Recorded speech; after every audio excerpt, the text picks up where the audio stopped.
At the reading of the will, my mother-in-law announced that the full $50 million would go to my husband's brother. Then she looked at me and said, "You were never truly part of this family. This decision makes that clear." I nodded silently, because I already knew exactly what my husband had legally registered 3 years earlier. The conference room smelled like leather and old money. That particular combination, polished wood, recycled air, the faint trace of expensive cologne, is something I will never forget. It was the kind of room designed to make decisions feel permanent, where the lighting is dim enough to soften the edges of hard things, and the silence between sentences carries more weight than the sentences themselves. I had been in that building before. Dr. Eduardo Sales had his offices on the 14th floor of a glass tower in downtown Boston, the kind of address that announces itself before you walk through the door. Raphael and I had attended a routine meeting there 2 years earlier, something about updating beneficiary forms, the kind of errand that takes 40 minutes and then disappears from memory. We had stopped for coffee on the way back. I remembered the coffee more than the meeting. Now I was sitting at the same long table, in the same leather chair, watching my mother-in-law arrange herself at the head of it, like she had been rehearsing for this moment her entire life. Sonia Noronha was 71 years old and had never once, in the 11 years I had been married to her son, looked at me the way a person looks at someone they consider family. She looked at me the way you look at furniture, acknowledging the presence, never the value. She wore black that morning, not the heavy grief of someone who had buried a husband, but the sharp, architectural black of someone who had decided mourning was also an occasion. Antonio Noronha had passed 6 weeks earlier. A stroke, sudden, the kind that doesn't negotiate. He had been a quiet man, careful with words, generous with time, the type who remembered birthdays and forgot grudges. He had called me Filha from the 3rd year of our marriage, quietly, without announcement. I had liked him more than I ever told anyone, mostly because saying so would have required explaining the contrast, and some contrasts are easier to live with than to name. Raphael sat beside me. His hand found mine under the table before the meeting even started, a small, deliberate pressure, and I let it stay there without reading too much into it. He had been quieter than usual for weeks. I had attributed it to grief, the kind that settles into the body rather than the voice, that shows up as long pauses and untouched meals. Marcos was already seated when we arrived. My brother-in-law, 44 years old, broad-shouldered, wearing a suit slightly too new for a funeral month. His wife Daniela sat beside him with the careful posture of someone who has been told exactly how to behave. They had flown in from Miami 3 days ago. They had not once asked Raphael how he was holding up. They had asked twice about the timeline for the estate proceedings. Dr. Sales opened the meeting without ceremony. He thanked everyone for coming, offered water that no one touched, and began. He spoke in the measured cadence of someone who has delivered news in all its forms and has learned that the clearest way through difficult information is always a straight line. The estate, he explained, was substantial. Antonio Noronha had spent 40 years building a commercial real estate portfolio across the Northeast, methodical, quiet, adding properties the way some men add books to a shelf. Office buildings in Boston and Providence, mixed-use developments in Hartford, holdings most people in that room had never been told the full extent of. He had not been secretive. He had simply never felt the need to announce it. The total valuation of the estate, $50 million. Sonia didn't blink. She already knew. The number landed in the room like something placed there in advance, and she received it the way you receive a confirmation, not a revelation. I watched her hands fold neatly on the table as Dr. Sales continued, and I understood that this meeting had not been called to inform her of anything. It had been called so she could watch the rest of us receive information she had already organized and decided the shape of. Dr. Sales looked at Marcos. Per the instructions of Antonio Noronha, the entirety of the estate, all properties, all accounts, and all assets held solely in his name, is to be transferred in full to his son, Marcos Antonio Noronha. Marcos exhaled slowly through his nose. Daniela touched his arm once. Neither pretended to be surprised, and neither was subtle enough to hide it. Raphael's hand tightened around mine, just slightly. Then Sonia turned to look at me. Not at Raphael, at me, with the kind of focus that tells you a moment has been planned. She had been waiting for this. I could see it in the way her chin lifted, the way the corners of her mouth settled into something that wasn't quite a smile, but had every intention of being one. "You were never truly part of this family," she said. Her voice was even, unhurried, the tone of someone releasing a sentence held for a very long time. "This decision makes that clear." The room went very quiet. I have replayed that moment many times since, searching for the version where I feel something proportional. Rage, or the sting of public humiliation, or the kind of collapse that announces itself loudly. But that is not what happened. What I felt was closer to recognition, like watching a word finally appear at the end of a sentence that had been incomplete for 11 years. I nodded once. That was all. No tears. No sharp intake of breath. No visible effort of composure. I looked at Sonia Noronha directly, held her gaze long enough to be clear, and nodded. She blinked. I don't think she expected that. People who rehearse cruelty expect a reaction proportional to their investment.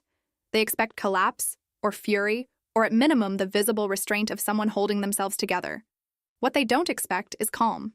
Real calm. The kind that doesn't come from suppression, but from already knowing something the other person does not. Marcos cleared his throat.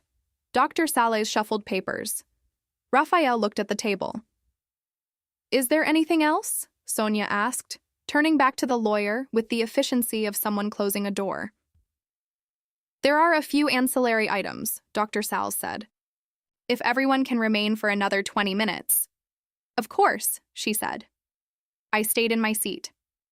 I did not excuse myself, did not check my phone, did not let my expression shift into anything readable. I sat with my hands folded in my lap and let my mind return to a Tuesday morning in March 3 years ago. When Raphael had come home from an errand he hadn't explained and set a sealed envelope on the kitchen counter, with the quiet deliberateness of someone completing a task they had thought through very carefully. "I need you to keep this," he had said. "Don't ask me about it yet. Just keep it somewhere safe." I had put it in the fireproof box in the back of our closet, where we kept passports and insurance documents. I hadn't opened it. I hadn't asked questions. I had trusted him the way you trust someone after a decade of watching who they are when no one is paying attention and finding every time that the answer is consistent. I didn't know then what was inside that envelope. By that Tuesday morning in Boston, I did. And as Sonia Noronha sat at the head of that table, composed and certain, I understood one thing clearly. The meeting she believed had just ended wasn't the one that mattered. The one that mattered had been finalized at a notary's office in Hartford, on a Tuesday in March 3 years earlier, by a man who had driven home in silence and then made coffee for both of us and sat at the kitchen table until the light outside changed. My name is Camila Ferreira Noronha. I was 43 years old the morning my mother-in-law announced, in front of a lawyer and her preferred son, that I had never truly belonged. She was right that I didn't belong to the story she had written. She was wrong about everything else. The meeting ended the way those things always do, with handshakes that meant nothing and paperwork that meant everything. Dr. Sales distributed copies of the distribution summary, reminded everyone of the processing timeline, and thanked us formally for our time. The whole thing had taken less than 90 minutes. 40 years of Antonio Noronha's life, reduced to a folder and a signature line. Marcos and Daniela were the first to stand. He buttoned his jacket with the unhurried confidence of a man who had just had something confirmed rather than given, and she gathered her things with the brisk efficiency of someone already mentally redecorating. They said their goodbyes to Sonia with the warmth of people who had been waiting a long time to be in the same room as her, without the weight of uncertainty between them. No one said goodbye to me. No one said anything to me at all, except Sonia. And she had already said everything she intended to. Raphael stood beside me as the room cleared. He helped me with my coat without being asked, the way he always did, and held the door open in that same quiet, automatic way that had nothing to do with performance and everything to do with habit. 11 years of small gestures. I had learned to read them more accurately than words. We rode the elevator down in silence. 14 floors. The city appeared through the lobby glass as the doors opened. Boston in November, gray and clean. The kind of cold that doesn't apologize for itself.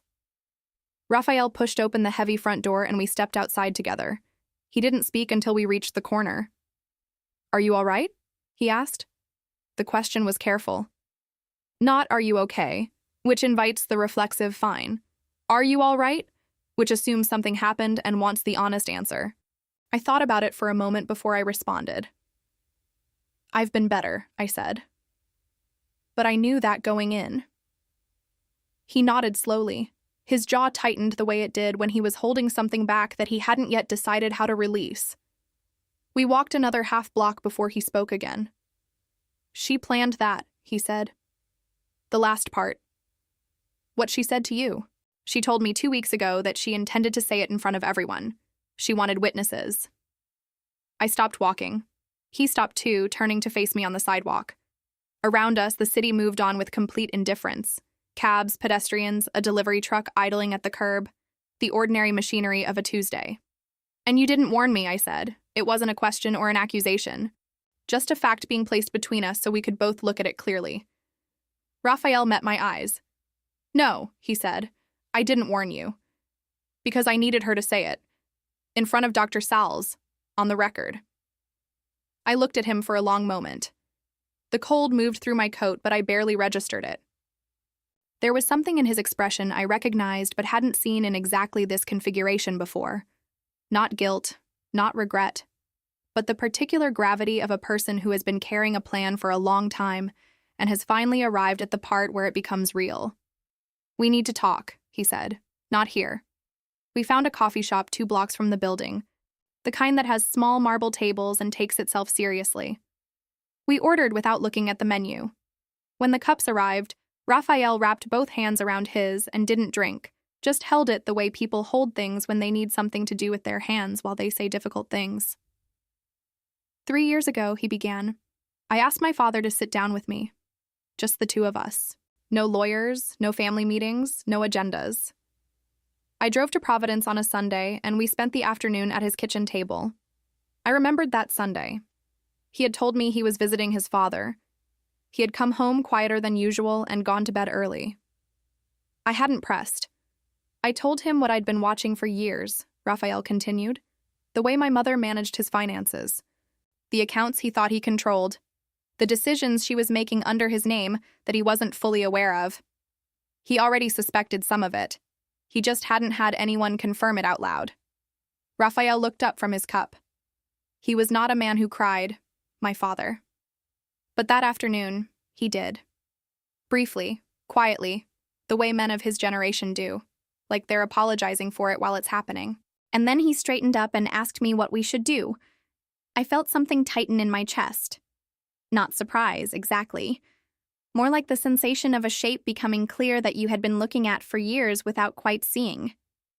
"What did you do?" I asked. Raphael set down his cup. He had already been thinking about North Shore Properties, he said. A small commercial real estate holding he'd built separately, quietly, over the previous decade. 4 properties in Connecticut and Rhode Island. Solid, not flashy. The kind of asset that doesn't attract attention because it was never meant to. He told me he'd always intended it to go to you, not to the family, to you specifically. But he needed it structured in a way that couldn't be challenged or redirected. I stared at him.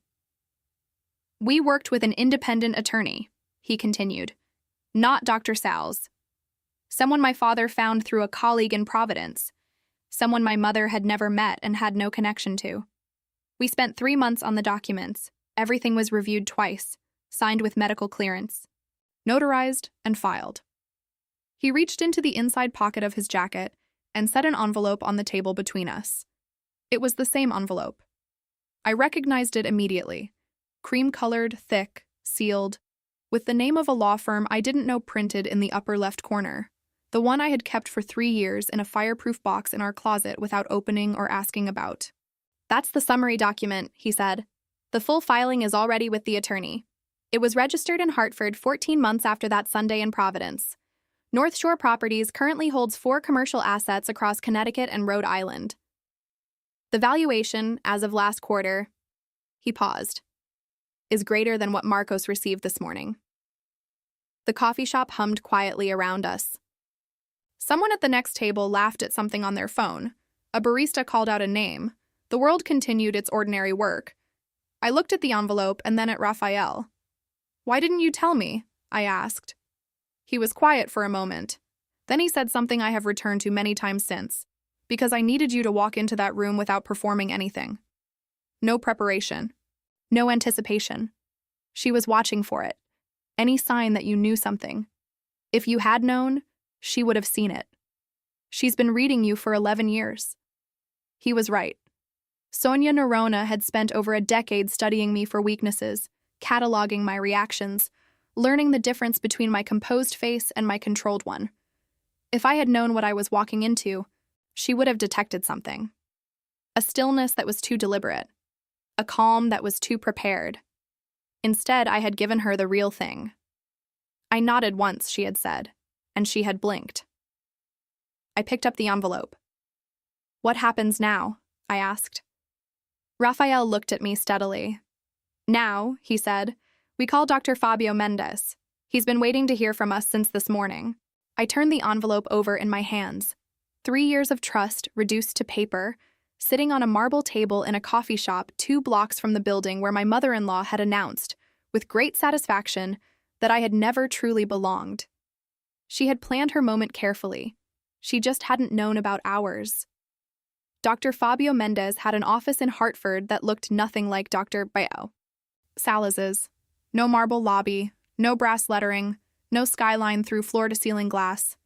It was on the 2nd floor of a converted brick building near the river, the kind of space that announced competence without announcing itself. 3 chairs in the waiting room, a receptionist who greeted us by name, and a door that closed quietly and completely when we stepped inside. We had called from the coffee shop 2 blocks away. His assistant had us scheduled within the hour, which told me something. A slot had been held in reserve quietly, just in case. The whole morning, I was beginning to understand, had been anticipated long before today. Raphael had been here before. I could tell by the way he moved through the space. Not comfortable exactly, but familiar in the way you become familiar with a place you have visited during the most serious hours of your life. He knew which chair to take, knew the coffee at the door was worth accepting, knew that Fabio Mendez began without preamble. I was seeing a version of my husband that had existed in parallel to our shared life. Careful, deliberate, moving through a plan I had not been shown, because being shown it would have changed something essential about the morning we had just walked through. I had decided in the elevator that I was not angry about that. Nothing about the envelope on the coffee shop table suggested he had acted against me. Everything suggested the opposite. Fabio Mendez stood when we entered. He was in his late 50s, compact with the unhurried manner of someone who has learned that urgency and precision are not the same thing. He shook my hand with both of his briefly. "Mrs. Nerona," he said, "I have been looking forward to meeting you properly." Properly. Which meant he already knew me in some other form, through documents, through Raphael's account, through the record my father-in-law had assembled over 3 years without anyone knowing he was assembling it. We sat. He opened a file already on his desk, tabbed and ordered, waiting. "I want to explain what we have," he said, "and then what happens next. Those are 2 separate conversations, and it matters that we not conflate them," he began. "North Shore Properties was incorporated 11 years ago," he said. "Your father-in-law established it as a private holding entity, structured independently of all family accounts and jointly held assets. For the first 8 years, it operated quietly, acquiring, managing, and leasing 4 commercial properties across Connecticut and Rhode Island. He never commingled those funds with shared finances. It was always separate, always intentional." I listened without interrupting. Beside me, Raphael was still. The stillness of someone who has heard this before and is watching someone else receive it for the first time. 3 years ago, Fabio continued, Antonio Noronha came to me with a specific request. He wanted to restructure the ownership of North Shore Properties, not sell it, not dissolve it. Transfer controlling interest permanently, irrevocably, in a manner that could not be contested by any party claiming familial standing. He looked at me directly. He wanted it to go to you, Mrs. Nerona, not to Raphael, not to the estate, to you, individually, by name. "Why me?" I asked. "He wrote a statement," Fabio said. "A personal one, separate from the legal documents. Would you like me to read it? I said yes. He opened to a tabbed page and read in the same steady voice he used for everything. My father-in-law's words, still recognizably his. He wrote that he had watched me for 11 years, that he had observed the way I was received by his wife and the way I responded, not with bitterness, but with consistency. He wrote that Sonia had redirected his calls, intercepted his messages, managed his calendar in ways that limited contact with people she considered peripheral. He wrote that peripheral was her word for threatening.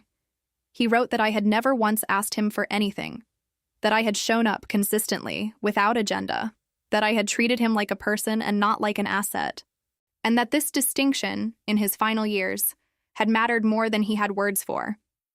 He wrote that the money was not a reward. It was a correction. I kept my hands folded in my lap the entire time Fabio read. When he finished, I allowed myself one moment at the window, gray November light, before turning back. What is the current valuation? I asked. As of last quarter, he said, North Shore Properties holds assets valued at approximately $63 million. 4 properties held cash reserves and 2 active lease agreements extending through the next decade. $63 million. Marcos had received 50. I did not react beyond a slow breath. Can it be challenged? I asked. It can be attempted, he said. But Antonio Noronha prepared accordingly. The transfer was executed with full medical clearance, reviewed by 2 independent attorneys, and notarized by witnesses unconnected to the family. He also left a recorded video statement, dated, time-stamped, explaining his reasoning in his own words. He paused. Additionally, we have financial records. Your father-in-law flagged a pattern of transfers from joint accounts over 7 years, amounts moved under his authorization that he states he did not approve. A forensic review was completed before his death. What does that mean for a challenge? It means any legal contest would require the challenging party to open their own financial conduct to examination. And based on what we have, that examination would not be comfortable for them. The room held the sentence. I thought of Sonia that morning, the composed precision of her, the way she had turned to me after the number was read and released the words she had been holding for years, the witnesses she had wanted, the satisfaction she had not bothered to conceal. She had walked into that conference room believing it was the final move in a game she had already won. She didn't know the board had been rearranged 3 years ago on a Sunday in Providence, at a kitchen table, by a quiet man who had finally understood that quiet and powerless are not the same thing. What do we do now? I asked. We file the formal notice of transfer, Fabio said. Once that document enters the public record, North Shore Properties belongs to you in full. At that point, if Sonia or Marcos choose to contest, they do so publicly, with everything that entails. He looked at me steadily. Or they don't. I picked up the pen he had placed at the edge of the desk. My hand was steady. I want to remember that clearly, completely steady when I signed. Outside, the river kept moving. The afternoon light had thinned toward evening. Hartford in November doesn't offer much warmth, but it offers honesty, the plain, unhurried passage of time, indifferent to what people decide inside warm rooms. I signed 3 documents. Each felt less like an ending and more like a door opening onto something I hadn't yet had the space to build. When I set the pen down, Fabio gathered the pages, aligned them, and closed the folder. Congratulations, Mrs. Noronha, he said, not warmly, not coldly, accurately. Raphael covered my hand with his on the drive home and said nothing. I didn't need him to. Some things are communicated more clearly in silence between people who have learned to trust each other inside it. Sonia Noronha would find out soon. We gave her 3 days. Sonia called on the 3rd day, exactly when we had expected her to. Raphael and I were having coffee at the kitchen table when his phone lit up with her name. He looked at it, then at me. I nodded once. He answered on speaker and set the phone between us, and neither of us said anything while her voice filled the room. She didn't open with anger. That surprised me, briefly. She opened with composure, the particular brittle composure of someone who has just been handed information they were not prepared to receive and has spent 72 hours not processing it, but deciding how to respond to it. There is a difference, and I had learned to hear it. Raphael, she said, I need to understand what has happened. Her voice was measured, careful.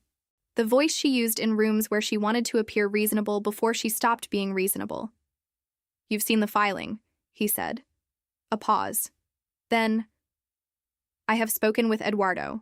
He says there is a document, a transfer, that he was not made aware of. That's correct, Raphael said. Another pause. Longer. I could hear her breathing, slow and deliberate, the way people breathe when they are working to keep something contained. Your father, she began, and then stopped. Reconsidered. Started again. Your father was not well in his final years. You know this. Whatever he signed, whatever someone convinced him to put on paper. He was evaluated, Raphael said. Twice. Both evaluations are part of the public record. The composure cracked, just slightly. The way ice cracks before it breaks. A sound more than a visible thing.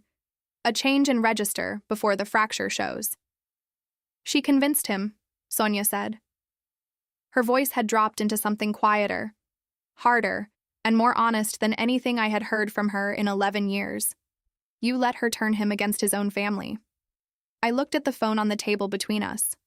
Outside the kitchen window, Boston in the first week of December was gray and cold and still, the kind of cold that settles into the corners of things without announcing itself and simply stays.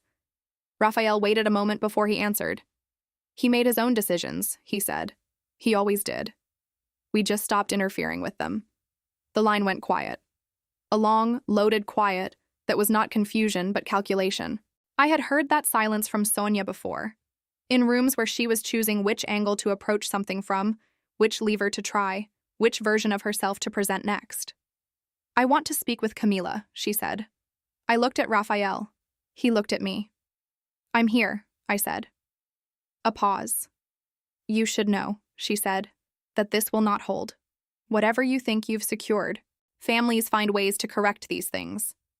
Courts understand context. They understand when an old man was isolated and influenced and made decisions that don't reflect the wishes of his family. Her voice had recovered its surface calm. She was performing confidence she didn't fully feel, and I had known her long enough to hear the distance between the two. I let her finish before I responded. Antonio was not isolated, I said. He was managed. There's a difference. And the documentation makes that distinction very clearly. Silence. We're not looking for a conflict, I continued, keeping my voice even. The filing stands. The evidence stands. If you choose to challenge it, that becomes a public process. And everything in our file becomes part of that process. I don't think that's what anyone wants. Another silence, longer than the last. What I heard in it wasn't agreement or surrender. It was the sound of someone doing arithmetic, weighing what a legal challenge would cost against what it would expose, running the calculation quietly and arriving somewhere she had not intended to go. This isn't over, she said finally. I know, I replied, but it is decided. She ended the call without another word.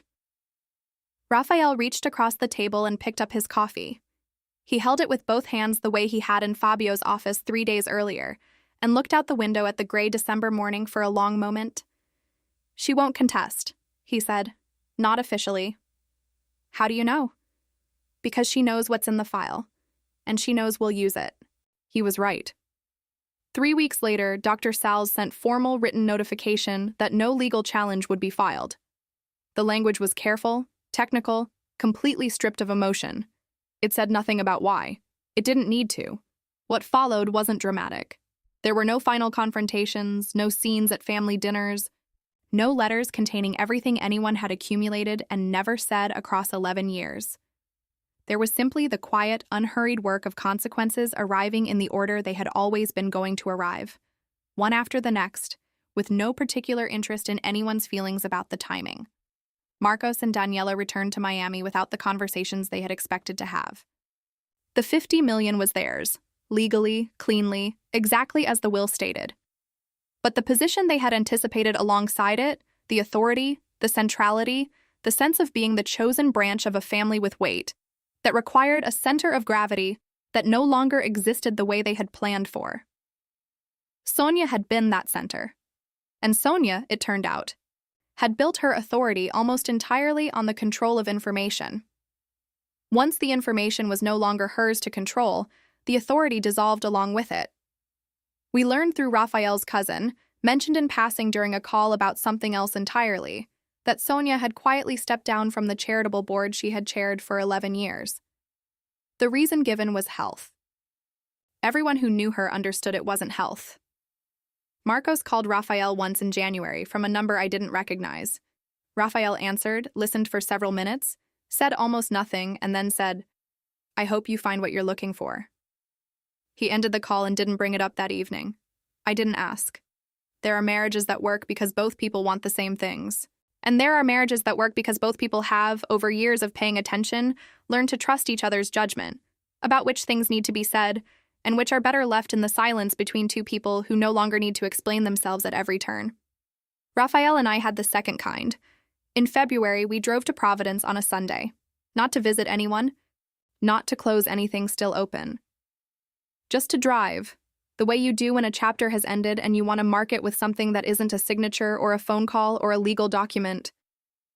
We stopped at a diner near the waterfront, the kind of place that has been in the same spot for 40 years and doesn't apologize for the fact. We ordered without looking at the menu. We sat in a booth by the window and watched the Sunday traffic move at its Sunday pace and didn't talk about any of it for a long time. Then Raphael said quietly, almost to the glass, he would have liked this. Just this. Breakfast. No agenda. I thought about the man who had called me Filha without announcement, without making a ceremony of it, who had noticed, over 11 years, every small thing his wife had worked to make invisible, who had spent the final chapter of his life building something careful and deliberate, not for himself, but for someone he believed deserved a correction. I think he knew exactly what he was doing, I said. Raphael nodded slowly. He always did, he said. We just didn't always see it in time. The coffee was hot and unremarkable, and exactly right. Outside, Providence moved through its ordinary Sunday hours, unhurried and entirely indifferent to the fact that anything had changed. Some corrections don't arrive loudly. They arrive the way this one did. Through a sealed envelope, a recorded voice, a pen held steady in a quiet room by a river. Quietly, completely, and exactly on time. The first time I walked into the North Shore Properties office as its owner, I wore the same coat I had worn to the will reading. It was not a deliberate choice. I noticed it only when I was already inside, standing in the small lobby of a converted warehouse space in New Haven.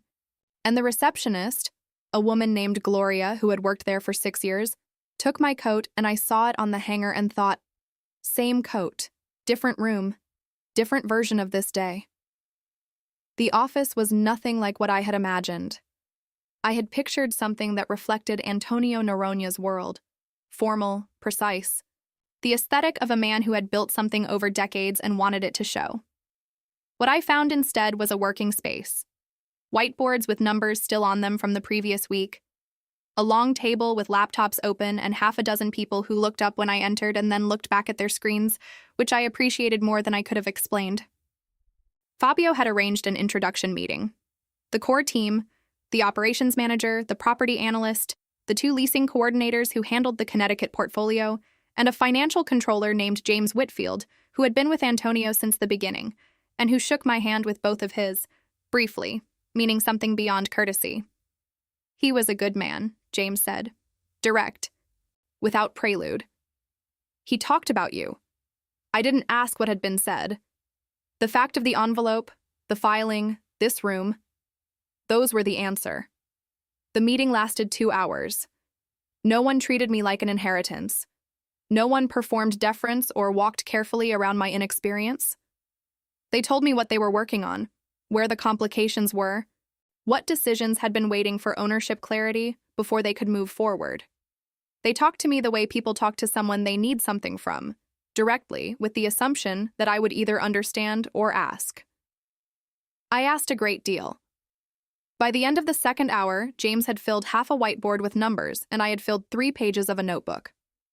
When we finished, the operations manager, a woman named Teresa Park who had the focused, no-excess manner of someone who has been quietly running things for years, looked at me across the table and said, "You're going to be fine," not reassuring, evaluating.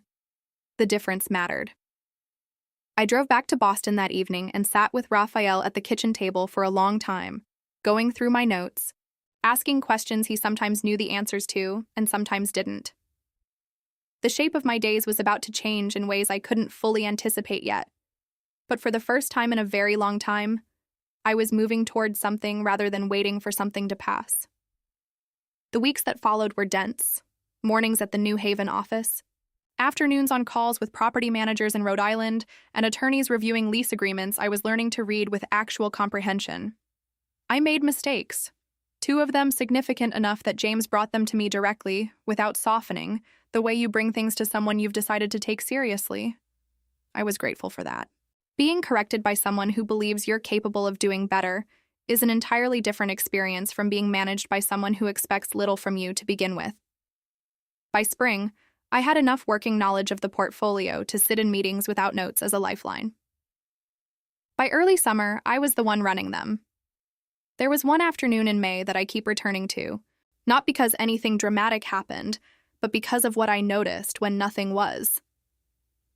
I was at the long table in New Haven after everyone else had gone, reviewing a lease renewal for a distribution company in Bridgeport, and I realized I had been working for 3 hours without once thinking about Sonia, or the will reading, or the conference room, or the phone call, not suppressing any of it. Just not there. Present, instead, in the work in front of me. I held that thought for a moment before closing the folder. I hadn't come to North Shore Properties to prove something to anyone. That had been important to establish early, because the temptation was real.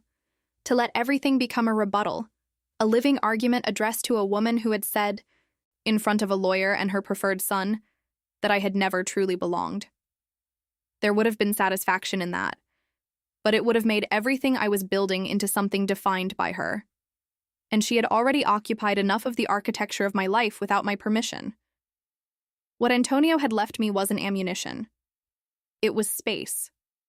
Room to build something that didn't need anyone's validation to stand. I called Patricia in June, my oldest friend, who had been asking careful questions since November in the way that people do when they want you to know the door is open without pushing it. We had dinner in Cambridge on a Thursday, a restaurant she had been recommending for 2 years that I had kept not getting to. I told her most of it. Not all. Some things had settled into a place that felt private in the way that healed things sometimes do. Not hidden. Just no longer needing to be shared to be real. She listened the way Patricia always listened. Completely, without arranging her response while I was still talking. When I finished, she was quiet for a moment. Then she said, "I always thought you were the most patient person I knew. I just didn't know what you were being patient for." I thought about that on the drive home. The patience she was describing hadn't felt like a virtue while I was living inside it. It had felt like endurance. Like the exhaustion of being in rooms where your value was perpetually being re-adjudicated by people who had already decided the verdict. But maybe patience, real patience, isn't about waiting for things to change. Maybe it's about continuing to build yourself clearly and carefully enough that when the moment comes, and it comes, or it doesn't, and you can't control which, you are ready. Not armed. Ready. There is a difference. What I had was a lease renewal due Friday, a call with Teresa on Monday, and a dinner reservation the following Thursday that Patricia had already booked without asking, because she knows me well enough to know I would have found a reason to postpone. That, I was learning, is its own kind of inheritance. The people who show up without requiring you to perform your gratitude, who hold the door and say, "Whenever you're ready," who book the table because they know you need someone to. Antonio had understood that. He had been doing it quietly for 11 years, in the small, consistent ways that don't announce themselves, until the moment arrived when they announced themselves as everything. I thought about him often in those months. Not with grief. Grief had come and gone in its own time, earlier, privately. What I thought about was the man himself. The one who had called me Filha without ceremony. Who had sat at a kitchen table in Providence on a Sunday and cried briefly and quietly and then straightened up and asked, "What do we do?" Not what do I do. Not what can be done for me. We. That, I decided, was the thing worth inheriting. Not the properties or the accounts or the leverage in a conference room, the posture.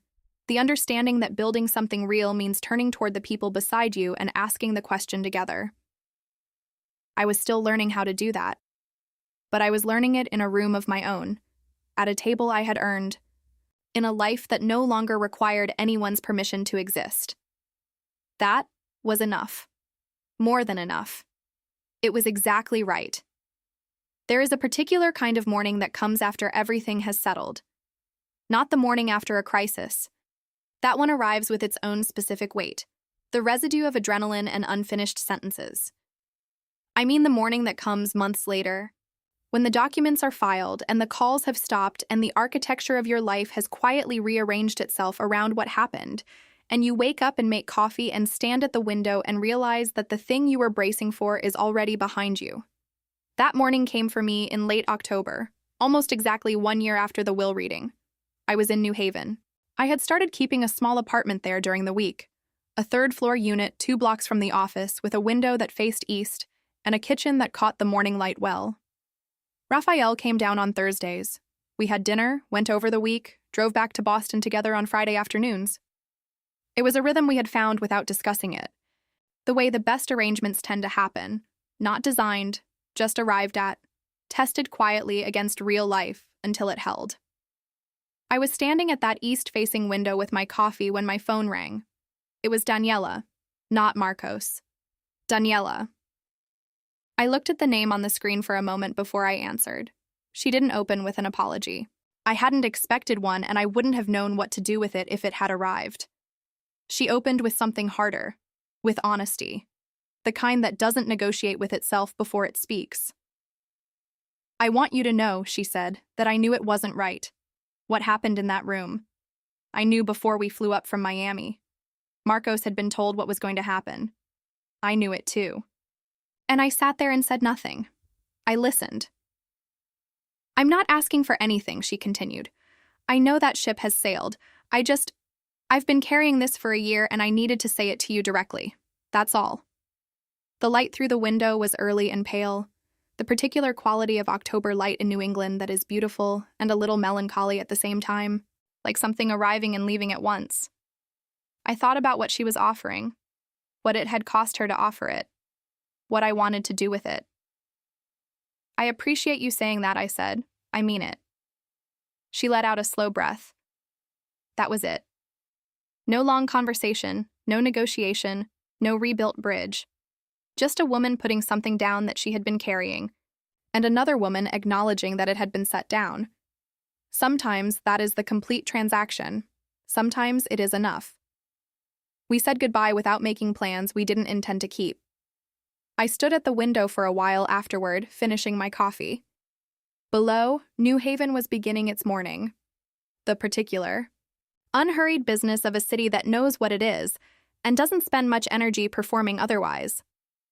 I had come to appreciate that about it. There was something clarifying about a place that didn't ask you to be impressed by it. That just went about its work and let you go about yours. The question I had been sitting with for several months, not urgently, but steadily, the way real questions settle in when there is finally enough quiet to hear them, was about what came next. Not for North Shore Properties. That trajectory was clearer now. The team stronger, the portfolio generating the kind of stability that made future decisions easier rather than more pressured.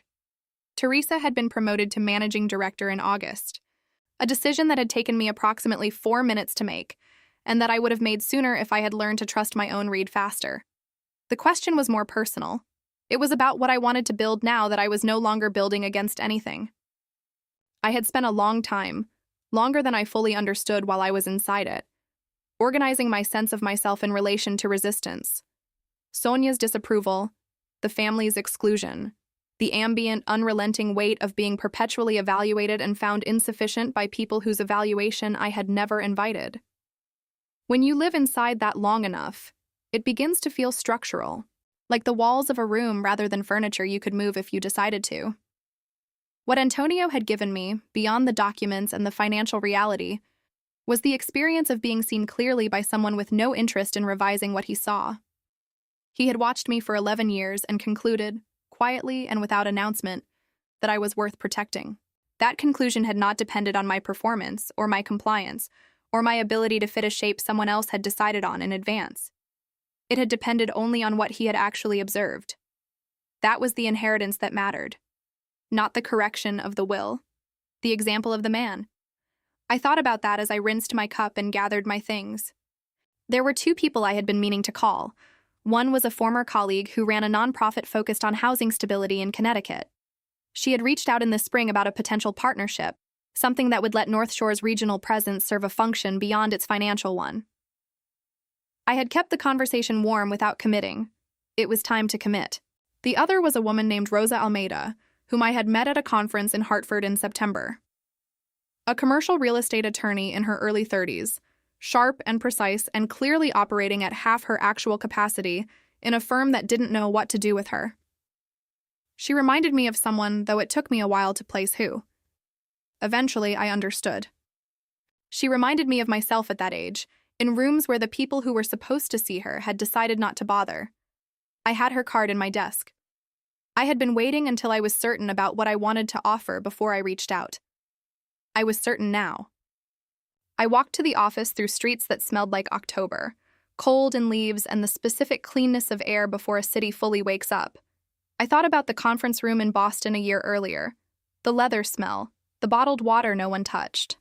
Sonia's voice releasing the sentence she had been saving for years, certain it would land as a conclusion. You were never truly part of this family. She had intended it as a diminishment, a door being closed, the official record of my insufficiency, witnessed and documented and final. What I understood now, a year and an entire rebuilt life later, was that she had been describing something real, just not the thing she thought she was describing. I had never been truly part of that family. Not the version she had constructed and controlled and rationed membership in like a resource. I had never fit that shape, passed that test, been admitted to that particular room. And everything I had built in the year since, the office in New Haven, the team I was learning to lead, the apartment with the east-facing window, the dinner with Patricia in Cambridge, the call I was about to make to a young attorney who reminded me of myself at 32. None of it had required her room. None of it had required her permission. None of it had required me to be the version of myself that would have been acceptable in the story she had decided to tell. The things that matter, I was learning, don't need to be let in. They build their own doors. I reached the office, said good morning to Gloria, hung my coat on the hanger, same coat, different year, different woman wearing it, and sat down at my desk. I opened my notebook to a clean page. I picked up my phone, and I made the first call,